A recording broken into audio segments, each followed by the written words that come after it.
I'm your host, and today we're gonna do our weekly K-pop recap of February 2023. This is, if I'm not mistaken, number 5 of the year. And let's get right into it because we have a little bit of songs. They're not gonna be a lot to be talked about in my opinion because they're pretty straightforward, but let's just make a straight up really fast video. Also, so I don't really bother you and bore you with like my classic rambles that normally lead to nothing.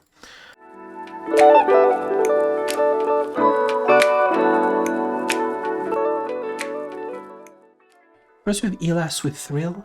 I think it's a fun song overall. I don't think it's really different than anything Elas has done the last year and a half in their music career.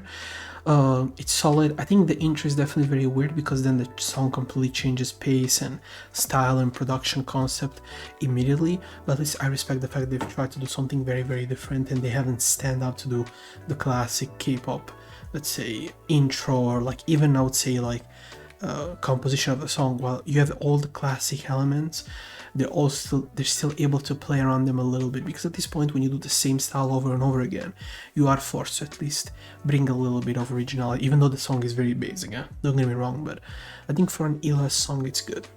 Next we have Ensign with Salty. I think this is the debut if I'm not mistaken, and as a debut I think it's pretty good. You know, it's showcase vocals, a dance talent, production is very simple, but I think obviously when you have a younger group like that, it's hard to really, a new group, sorry, it's really hard to really give them something daring. It reminds me of a lot of early TXT, I would say debut TXT, but you know, it's a solid song overall. I personally wouldn't go back to it, but I think to introduce the group to the fans, it's a good tune overall.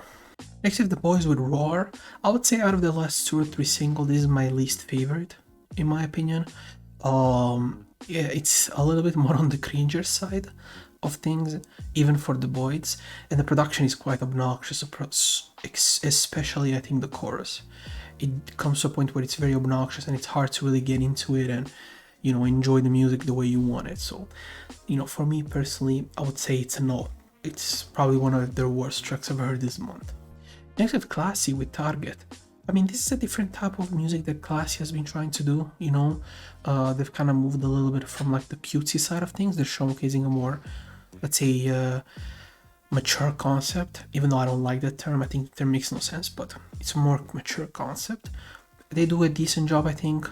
Not the biggest fan of the vocals overall. I think that's the biggest weakness of Classy as a group. They don't have a great vocal line.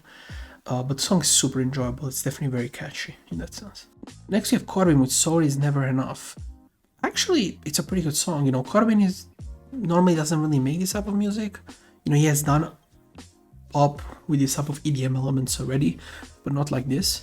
And this song is very enjoyable. I love the BPM. I love the pace of the song. His vocals are very, very good. The chorus is okay. I would say that's probably the worst part of the song. The lyrics are also somewhat enjoyable. They're not super basic, even though they're not the most original thing you're gonna hear.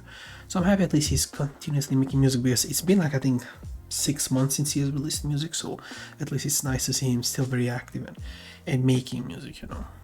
Next we have Suyeon with So Bad or Bad, and she's the frontman of Soseon.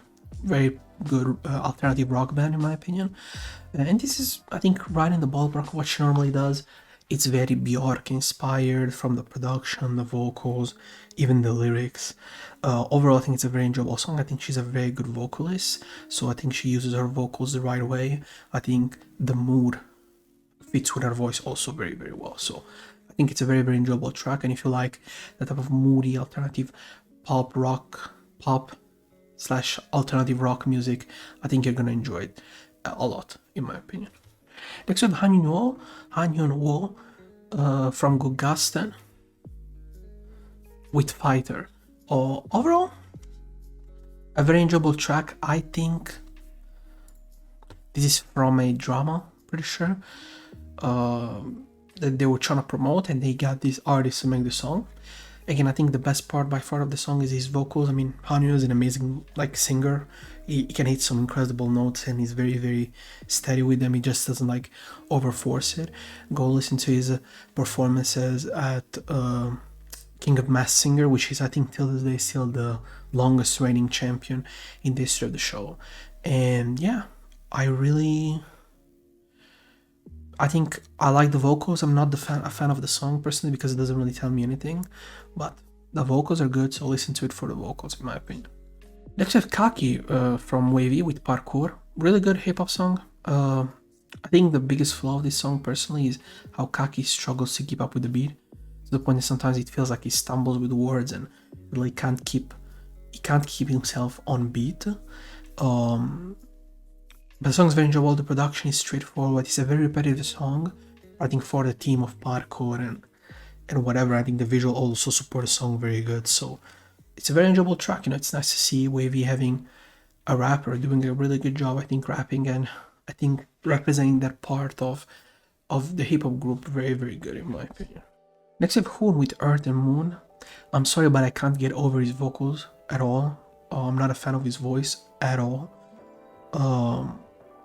Production is simple, almost bare, very, very few things on it. It's nothing special in that sense, and I think his vocal performance being this poor does not support the song whatsoever. Dawn with High Teen, this is more of his pop rock type of thing. It's fine, but this is not, I think, Dawn's like calling at all. He's good at making other stuff way better, like when he's more in his R&B bag, he's fantastic.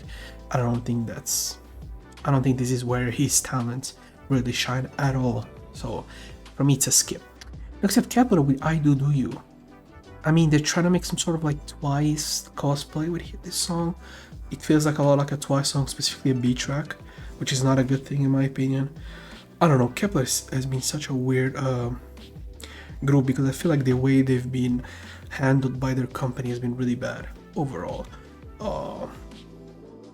It's okay. I mean, I've heard way better from them and from other groups, so yeah, they are the biggest disappointment in my opinion from a Produce 101 show, because I can't consider X1 because after the voting scandal, the rigging of Mnet, they ended up disbanding immediately after like 2-3 months, so they didn't really showcase anything. But Kepler has been around this point for like, how long? A good year, I think? Because I think they've been in 2021, the end of 2021, so it's been some time and I haven't been a fan. Next we have Kamo with 2 songs. One is 6 Weeks and the other is Bitchy. Now for 6 Weeks, it's solid. I think I like the fact that she changed style, she showcased more of her vocal ability. Still, these very simple productions that don't really support her. She mainly sings in Korean in this song, if I'm not mistaken, and the lyrics are okay. Still kind of like, to me, fake, because why are you trying to act all cool and stuff like that? But that's her image. That's what she does musically, so you can't really be too mad at that. I just think it's not really authentic, and in hip-hop I think authenticity should matter to a certain extent. Now when it comes to Bitchy, I actually think it's better for her, because she's more on the English side of things here. She flows better on the production.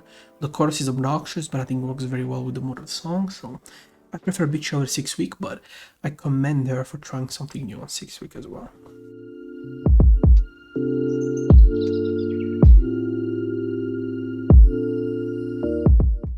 And this was it for the 3rd week of February. Pretty bland, nothing really amazing coming out, so, and a lot of songs that maybe I talked about in a previous video, I ended up just like putting them in the previous video and not in this one.